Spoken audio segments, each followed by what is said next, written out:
પછી તમે કહો છો કે એસએમ ઠાકોર ચંપકલાને આટલો સાવો કરે છે. પેલા તમે આ સુધુ ની વાતો સાંભળો. વાત કરવા આયા છીએ એસએમ ની. હા તો અમે અહીં તમારી માં ફાડવા દાયા છે. બોલો શું કહેતા હતા? જે પોતાની કોકની બેન દીકરીઓ સામે ક્યારે બોલે કે જ્યારે એનો બાપ એક નહીં અનેક હોય ને ત્યારે બોલી શકે. ના હોય, મને તો ખબર નથી. તો મિત્રો પેલા તમે આ સોદુ નું રેકોર્ડિંગ સાંભળો. મારું નામ બચમાં છે, રેકોર્ડિંગ બેકોર્ડિંગ આવું નહીં, પછી મજા નહીં આવે. પછી તું પાછો ઓહો, એટલે ધમકી મને આલો છે એમ? ધમકી ની તોડી નાખી અલાડતો. પછી તું ઓળખતી નહીં પાછી તો તાર. હવે તું એમ કહેતો હતો ને કે જે કોકની બેન દીકરીને બોલે એના બાપ એક નહીં અનેક હોય, તો તારા બાપે અનેક જ હશે ને? થયા કે નહીં અનેક?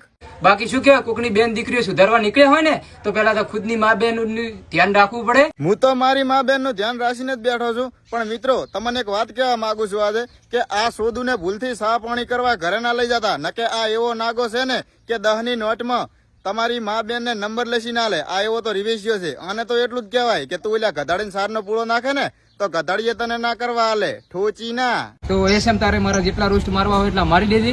રોસ્ટ ક્યાં મારું રો? હું તો તારી હમે કરીને ગાંઠ મારું રહું છું. અહીં બાલે એસએમ નો ના તૂટે, તારી હાથ ભેઢીઓ આવી જાય તોય. જો એસએમ ઠાકોર નું હટે તારા બાપ થી મટાડ્યું ના મટે. નીકળ ડબલ બાપ ની ઓલાદ.